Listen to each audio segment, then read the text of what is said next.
It is now my pleasure to introduce the Honourable Mark Mcgowan, MLA, Premier of Western Australia.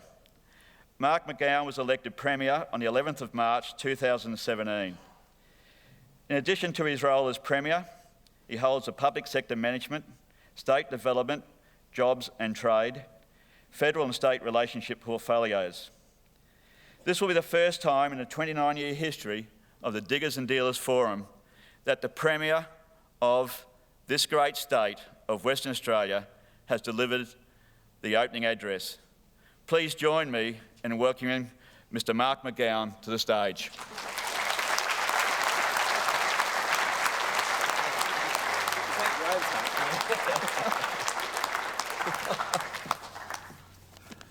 Thank you very much, Jim.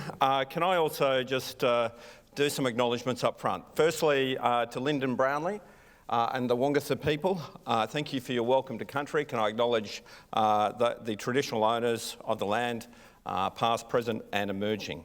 Can I also acknowledge all of the special guests here today? There's a number of members of Parliament, the ones I'm aware of, Kyle McGinn, Bill Marmion and Kyron O'Donnell. Can I also thank and acknowledge the owners of the forum, Miles Ertson and Sharon Georgetta, and also Nick Georgetta, the ex-chair. Thank you so much. It must have been an incredible year to try and put this event together, but you've done an outstanding job, and the numbers of people here are testament to that. In difficult circumstances, you've done a wonderful job. Can I acknowledge Jim Walker, the forum chairman, and thank you for your welcome and invitation here today. To all of the sponsors who have sponsored Diggers and Dealers, thank you. Community of Kalgoorlie, all of the delegates here today. Especially, I just want to acknowledge Paul Everingham and Warren Pearce from CME and AMEC here today. Can I pass a special thank you on to Graham Thompson and thank him for all of his work over the years, and in particular his outstanding explanation of the ablution facilities here at the Goldfields Arts Centre. Remarkable. No doubt when you retire you can do tours. People come, you can take them around, show them the various cubicles. Can I thank you all? It's a pleasure to be here for the 2020 Diggers and Dealers Mining Forum. It's rare, in fact unique, for a premier political figure to open this legendary conference, and can I thank you for that. First sitting Premier of Western Australia to receive this invitation. It's absolutely wonderful. Can I thank you sincerely? It's quite an honour. Just for full disclosure, apparently, I was told this morning, the original invitee to open the event this morning was a professor from Oxford. His name is Professor Ian Golden, and they assure me they searched the world for someone with that name in order to open this event. But what I have deduced is all I needed to do in order to get an invite to open this event was lock everyone else out.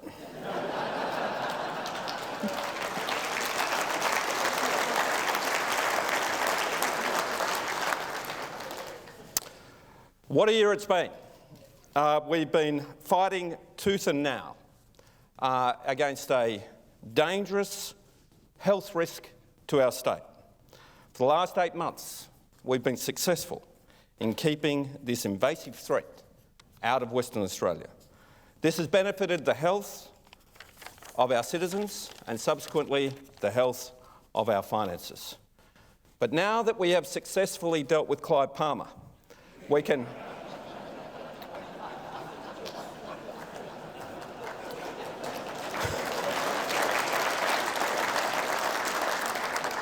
now turn our attention to COVID-19. Now that's the third time this week I've cracked that joke. So that means there's 3 writs heading my way. I also understand that last year you had the former Prime Minister John Howard here to open the event. And this morning Jim and Miles were telling me how outstanding he was, and they weren't expecting me to live up to his performance last year. So thank you for that encouragement, guys. That's fantastic. Now, I've met Mr. Howard a few times, so much so I think it would be fair to say we know each other. The first time I met him was at the 2014 60th anniversary of Woodside, in which I was a guest speaker, and it was at the convention centre. I walked in, I was opposition leader, I was with Bill Johnston, the Shadow Minister for Mines as he then was, and we were taken to a VIP area. We were relatively early. We were taken there by Michael Chaney, the chair of Woodside. Bill and I were the only people in the VIP area with Michael. Subsequently, in came John Howard. Michael Chaney brought him in, introduced him to us. It was a very loud sort of venue, and Mr. Howard, as you know, is a bit hard of hearing. So introduced him to us, and then Michael Chaney turned away. And John Howard, who has this very Aussie sort of accent, he said, "Who are you blokes again?" And I said, "Well, I'm Mark, I'm the state Labor leader, and this is Bill, he's the Shadow Minister, Shadow Labor Minister." And John said, "Oh my God." And he looked around for an exit or security. He's very furtive. I said to him, "It's okay, John, we have something in common." He said, "What's that?" I said, Bill and I both grew up in New South Wales. And so from that moment on, we got on fine. And I saw him again last year as Premier at Bob Hawke's funeral in the Opera House. And he came up to me and said hello with Janet. And he said to me, "Mark," excuse the interpretation, "Mark, great decision on naming that new high school in Subiaco after Bob Hawke. Well done." And I said, "Oh, well, Mr. Howard, you would have to think that naming things after former Prime Ministers is a good thing." And he said, "Well, the idea has considerable merit, especially based upon length of time in office."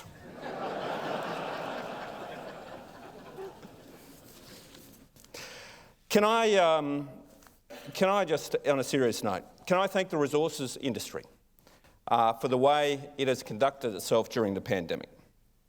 2020 has been a volatile, challenging and exhausting year. There's been no shortage of threats to projects and work sites, let alone imposition from the restrictions put in place to keep us safe and COVID-free.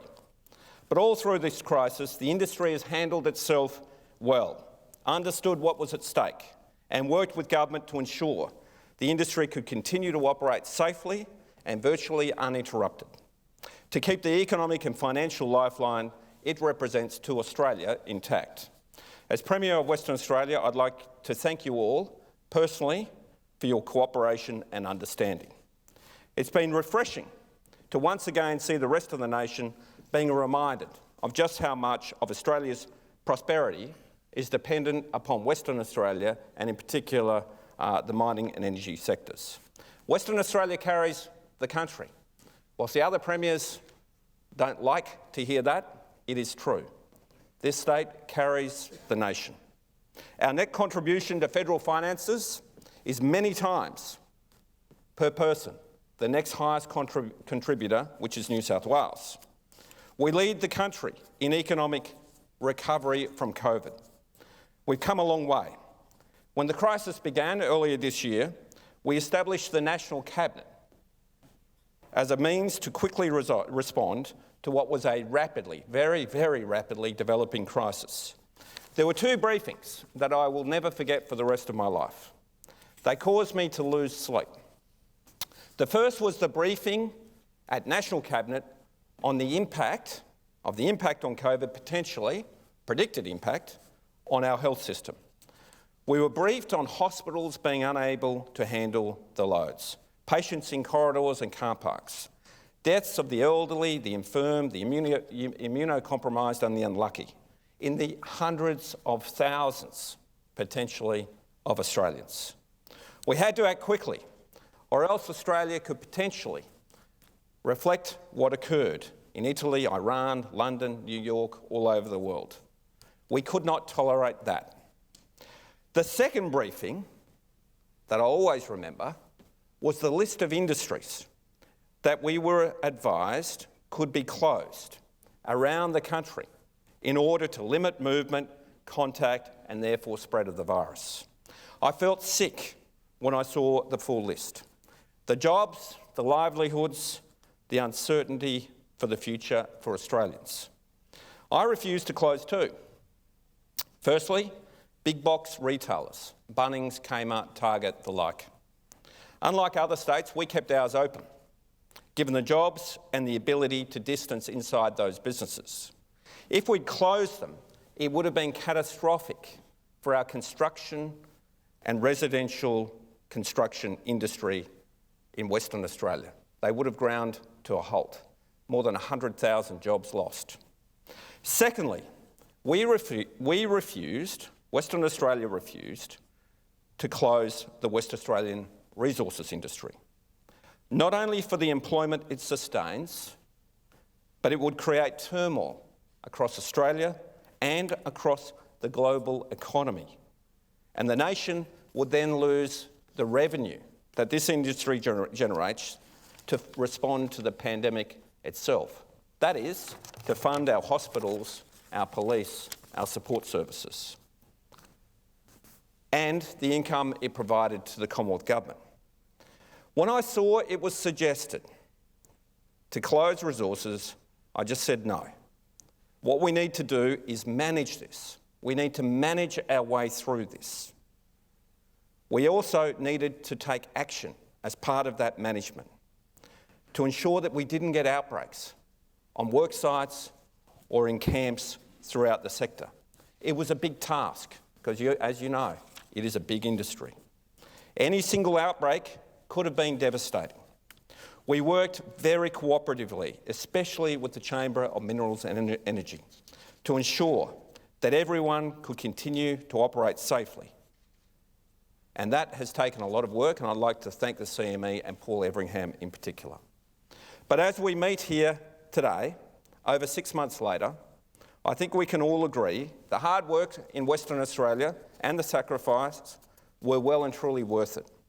We kept the industry safe, while largely moving eastern states' Fifo workers here to live, which obviously will have an ongoing economic and social benefit for Western Australia. We avoided the damage which happens when COVID is allowed to run rampant. To give one example, have a look at Brazil. It's a shocking case study in what can happen when you fail to take this matter seriously and control and suppress the virus. The virus has torn through that society. It's killed many people. It's suspended its mining and resources industry.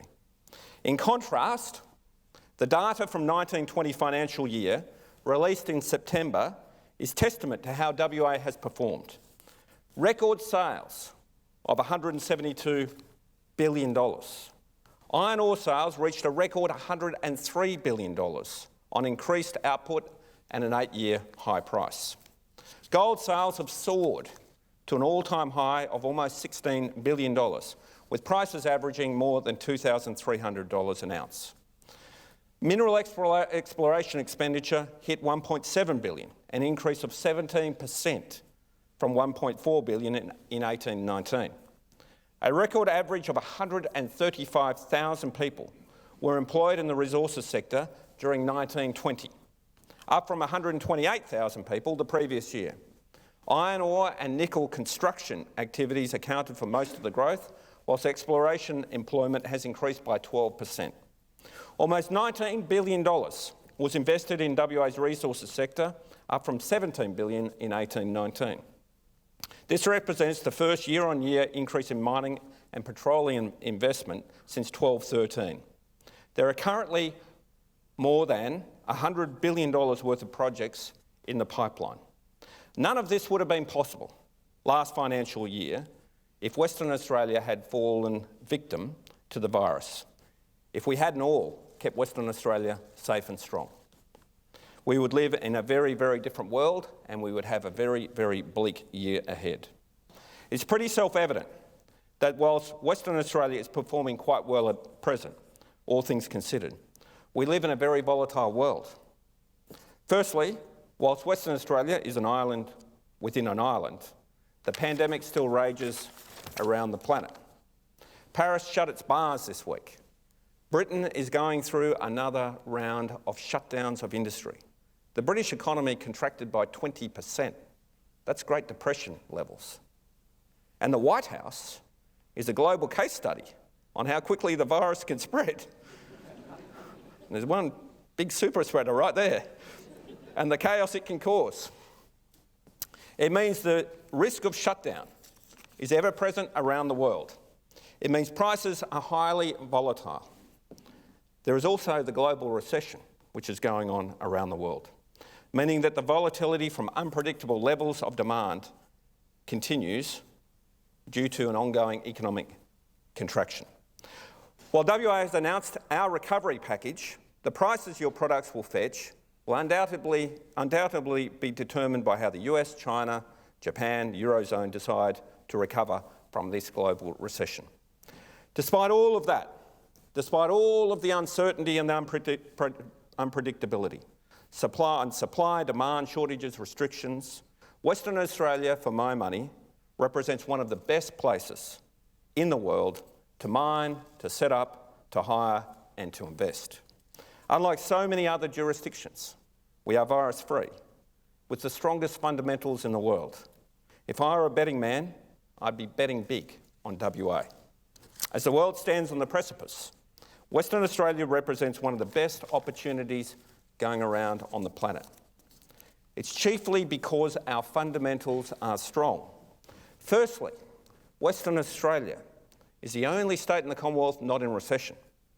There's the strongest jobs growth in Australia, the strongest business confidence in the country, record housing sales, land sales, car sales, strongest retail, hospitality sectors in Australia, and we're the only state government still in surplus.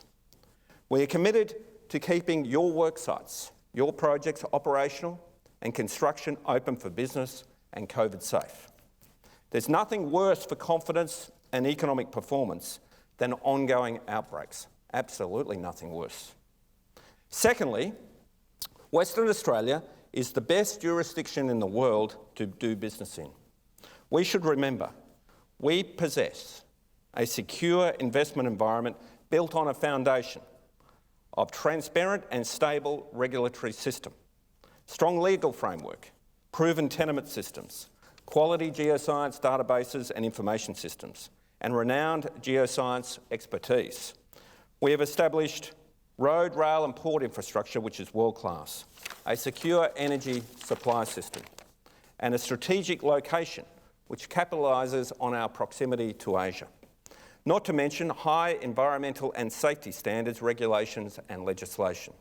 And most importantly, a highly skilled workforce, which is local.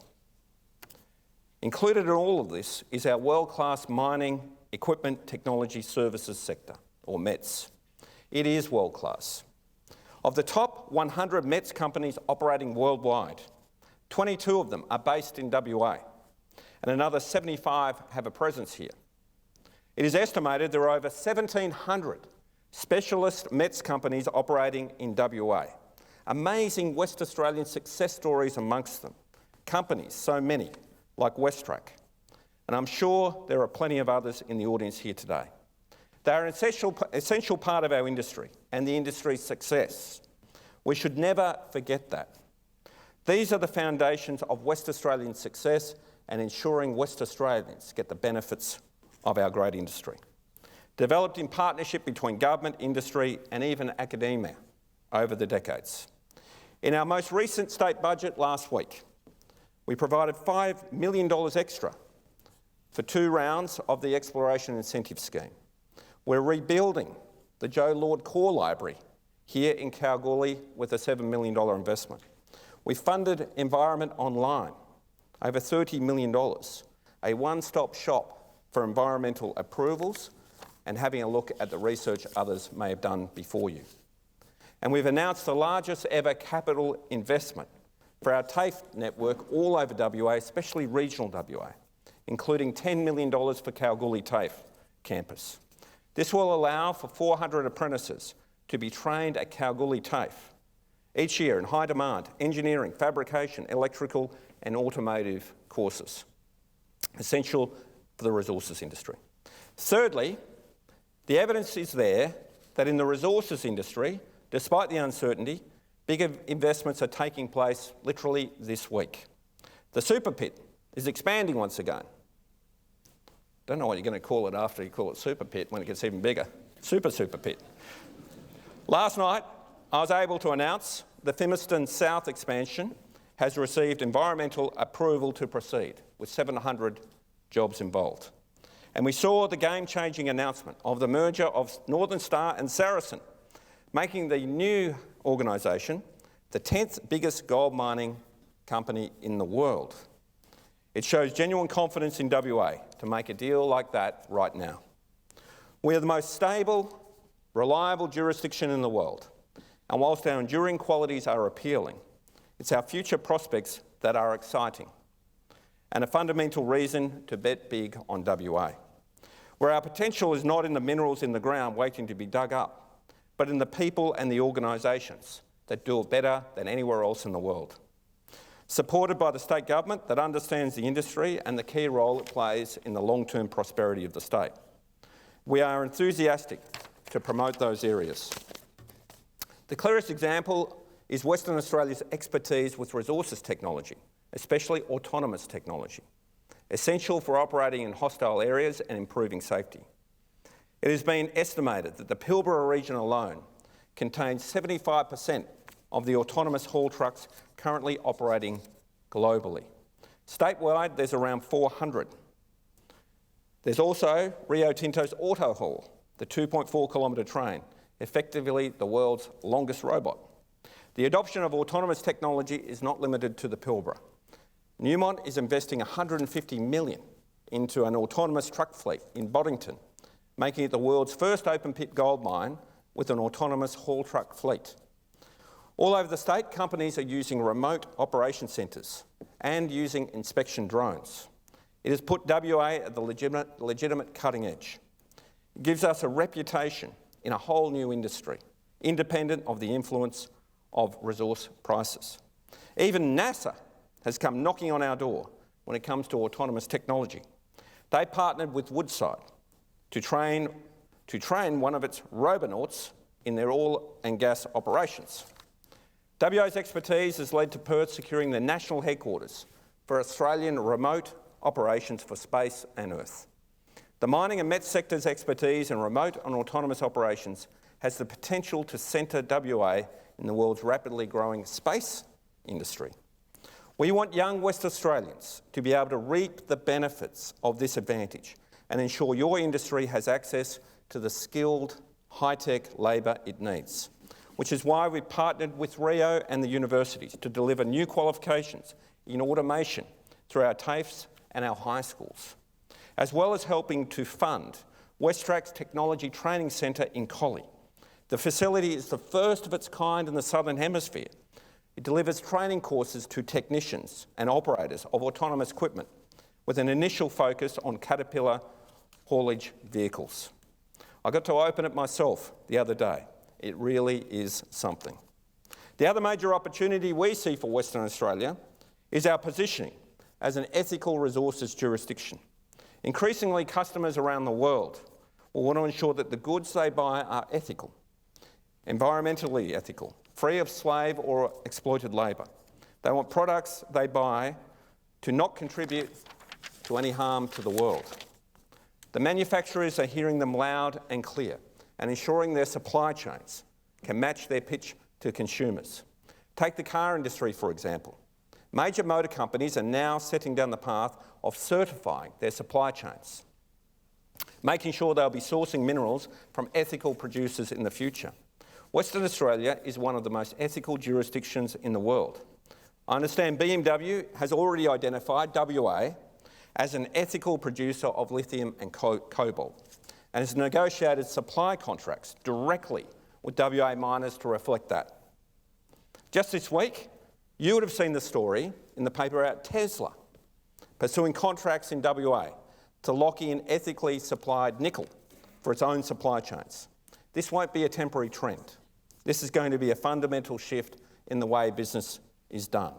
And because of our reputable operators and our reliable and verifiable regimes, Western Australia is in the box seat to capitalise.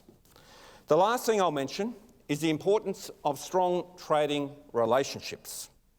We can have strong economic fundamentals, cutting-edge innovation, ethical supply.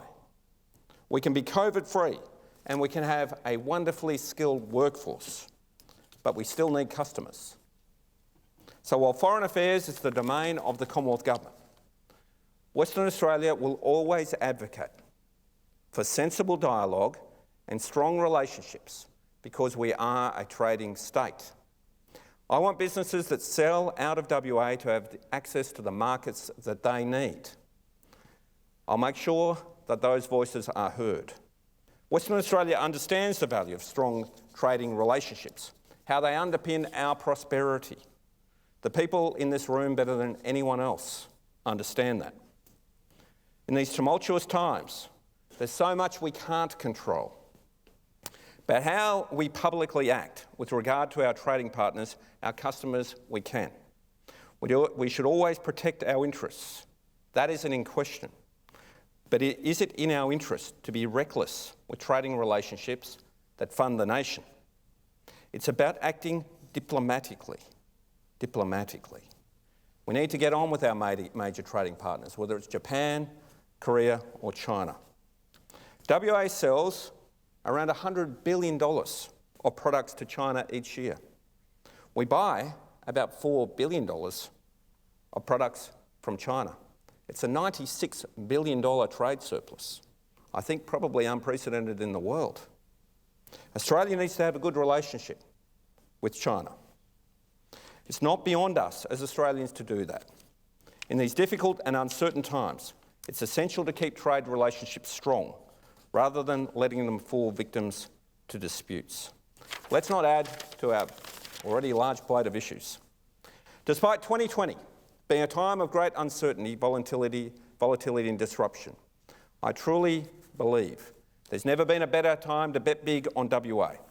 Our fundamentals are as sound as ever, and the opportunities for the industry that lay ahead in technology, accreditation, and our fantastic skilled workforce means that now is the time to go all in on WA. So this conference, make sure the deal that you've been wanting to make happens. Find the investor, hire that local contractor, take a chance on the latest cutting-edge technology developed in WA. There's nowhere else in the world right now with better fundamentals or a better outlook than WA. Ladies and gentlemen, it's time to bet big on Western Australia. Thank you very much and enjoy the conference.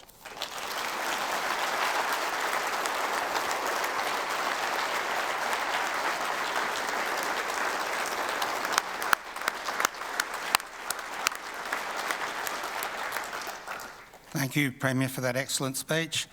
I'd now like to open up the forum for questions for the Premier, and we have one straight down the front here.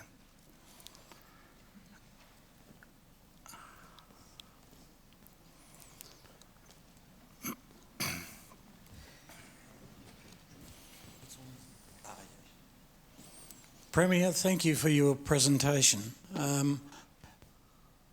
Being a West Australian, we've seen the mining industry being such an important exercise. Now, the contrast that we're going to see in 2021 is that the other states are going to have massive debt.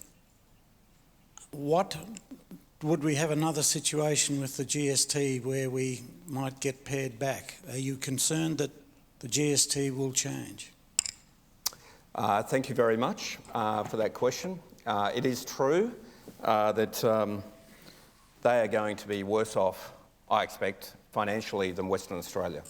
Our first 3 years in office, we put a huge effort into turning the budget around. So we turned around $2.5 billion deficits and turned them to $2.5 billion surpluses. We paid down $9 billion of debt. Now, it is true also that we've lost a lot of revenue in the course of the last year. But despite all of that, we'll still have surpluses across the forward estimates, and we still will be in a better financial position, I expect, than the other states. Look, them trying to unwind the GST deal now, that would... Look, if they try, I expect they'll fail. And whilst some of them are unhappy about it, obviously to try and unwind that now would invoke a pretty serious fracture between the states and the Commonwealth, in particular Western Australia. So we will not tolerate anything of that nature. Just so you know, the GST deal means we get 70 cents back for every dollar we put in. And that's a win, because before we're getting 30 cents back for every dollar we put in.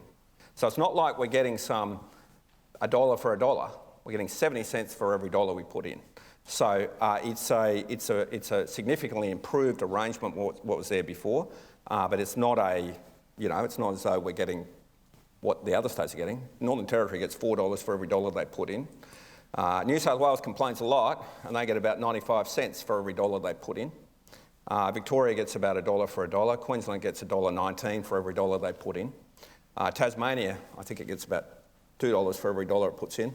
They still think that's not enough. And South Australia gets something similar. So Western Australia still subsidises the rest of the nation under the GST deal, even as it's currently constructed. But obviously, if they try to unwind what has been negotiated, they'd have a serious conflict on their hands with Western Australia. Another question.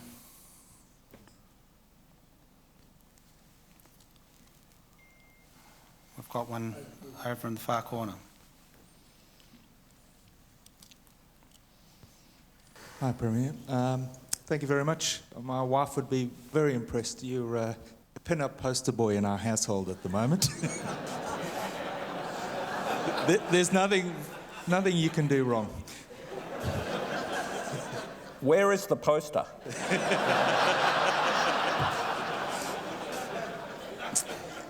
I was taking a walk yesterday down Burt Street, and obviously being a very historical part of Boulder. And sort of caught my attention the succession talk that was the state of play 100 odd years ago now. But I suppose playing into that, I know there's been an announcement in the press on, I suppose, a survey that's been taking place, that there is a lot of talk around that. So I suppose my question to you, sir, is what would it be like to be known as President Mcgowan as opposed to the State Premier? I think the only thing I'm going to be president of is the Rockingham Football Club. But thank you for your compliment, and thank you to your wife for her best wishes.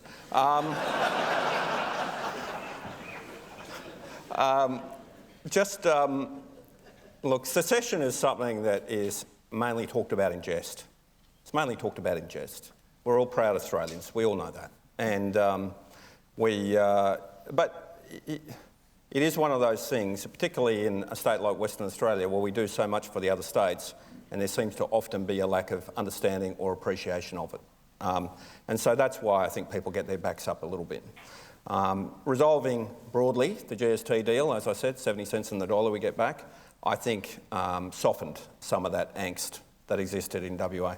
But we're proud West Australians, but, and we'll always stand up for our interests, but we're also proud Australians. So whilst it'll chew up newspaper columns and, some characters will run for Parliament, I think they're associated with Clive Palmer, actually, so think of the irony of that. Whilst it'll chew up some newspaper columns and centimetres, it's not a realistic proposition or indeed a proposition that I support. Okay. We must have another question out there in the audience, please. If while everyone's thinking about it, Premier, do you think the US election will have any effect who gets in on Western Australia? Oh, gee me. Well, it's not far away now. Obviously, the US is a big investor in WA, but not necessarily a big trading partner, as you all know. And I expect, irrespective of who's in power, the investment regime in the US would continue, and they'll continue to invest where it's in their interest to do so. And so Western Australia would clearly be a place that US investors would look with interest, irrespective of whether it's President Biden or President Trump. Obviously, like many people across Australia, I have a view, and I think my view would be the mainstream view. But I'll leave the US election to the Americans.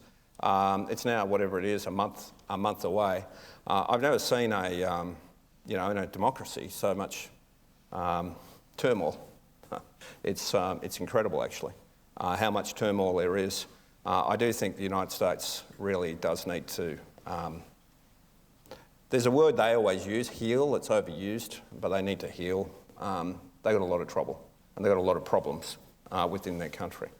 I mean, the one image of COVID that or the last 6 months or so, that just sticks in my mind like nothing else is armed gangs with assault rifles storming parliaments and standing above legislators whilst they're making speeches, as though that is normal. I find the whole what's going on over there to be very, very concerning. The upside is that Australia looks relatively normal by comparison. What the National Cabinet has shown is that whilst we're not the most exciting bunch in the world, at least we're stable and sensible and responsible and can, string arguments together and not embarrassing. So I think Australia has been served well by the people in elected office here. Our system is far more centrist than theirs and far more prone to... it's a far kinder society we have than the United States. And it works well. It works much better, actually. So often I meet Americans who are trying to move here because they like that about our society. So long may that run. We have time for one more question up the back.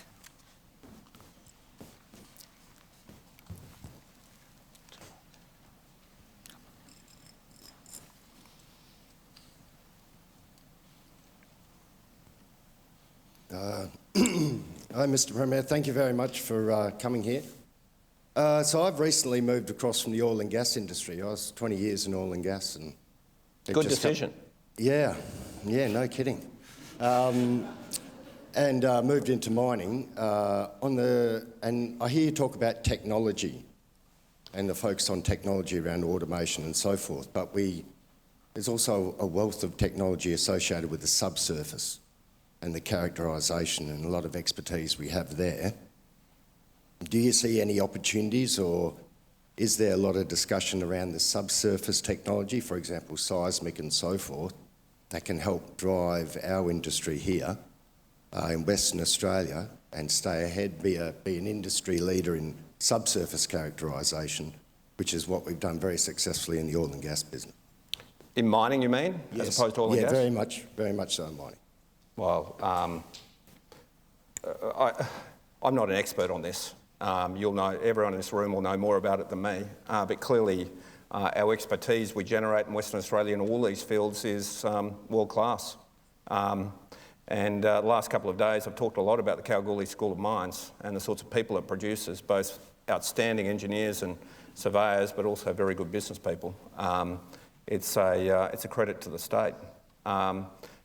I spent a lot of time visiting sort of workshops around the place, whether they're in Perth or here, or it's amazing the skills and technology that's out there. And I think a lot of people, particularly perhaps in the eastern states, don't really get the scale and the depth and the broadness of the industry and how many people it employs and the flow and benefits around the place. It's really quite something. And the fact that a lot of that expertise is exported around the world and people can get jobs everywhere. I mean, I'm not directly answering your question, but the fact that Western Australia is so good at these things is good for people. I have a son. I have 3 children, but I have a son in year 11, looking at what he's going to do. And that's why every time, I meet someone in this field, I'm always asking about the sort of, the roles and the availability, because he's, unlike his dad, he's good at maths and physics and science. And, looking at what is out there. And the opportunities are endless. And it's a credit to the industry that we've managed to create that here. Other countries, around the world, often they import this sort of expertise, whereas here a lot of it, whilst we attract foreign investment, a lot of the expertise and a lot of the businesses are homegrown. So it's a credit to the industry, and whatever we can do to help in terms of making, land available, providing approvals, getting online approvals, whatever it might be, to assist in that process, we're more than happy to do. I think we can have one more question from the audience. We have one.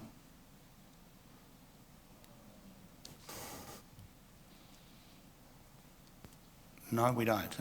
I have a question that's come across the live streaming here. In fact, there's a new one that's just come. Question for Mark Mcgowan. What resources will be going into the regional centres around WA to drive growth of these regional communities, especially given the push to reduce interstate FIFO, and will there be further push to reduce FIFO? We've, over COVID, we work cooperatively with the CME and particularly some of the bigger FIFO companies that bring people, especially out of Melbourne, Sydney, Brisbane, Gold Coast, Sunshine Coast, to reduce it. The reason for that is bleedingly, staring us in the face, that it was a risk. The other thing is, and this is, I'm a parochial like everyone here, by definition, everyone here.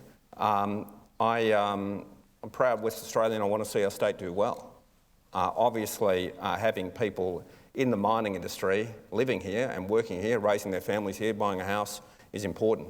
When we made home grants available, $20,000 non-mean tested grants, we said they are available for people in the mining industry if you want to come from the east and live here. So they get the $25,000 potentially from the Commonwealth, the $20,000 definitely from us, $10,000 if they're a first home buyer. All of those incentives we put in place to get people to come and live here.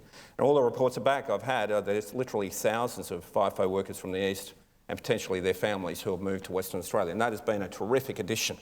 That is an ongoing economic benefit to the state that is, will be there for the long term. I moved here from the east 30 years ago. Never looked back. The state was good to me. And I find invariably people who come from the east who come here always sort of so happy they made that decision. And so FIFO from the east coming here is important. In terms of regional communities like Kalgoorlie or Karratha or Newman, we're building infrastructure all over the state to make them attractive places to live. I was in Newman the other day starting work on the new hospital, starting work on a new marina in Headland. I was out here the other day starting work on the revitalised TAFE College. You can go all over regional WA and you'll find major investment to make communities more attractive for people to live in. Obviously, having people living in the communities in which they work is great for those communities. But as we know, we have a FIFO industry out of Perth and increasingly out of Busselton and Albany and Geraldton and other places around the state, and that will continue. But our focus is making sure people want to live in a regional community, that it's an attractive and exciting and vibrant and supportive place with decent government services for people to live in. Thanks very much, Mark. I'd like to bring Jim to the stage. Thank you very much, everyone.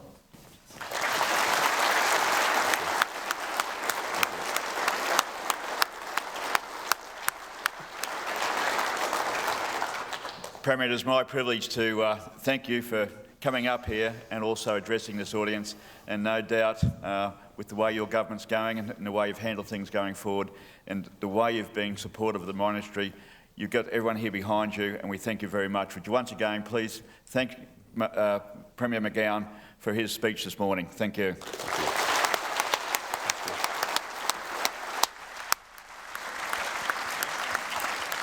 And that brings us to a break. Thank you.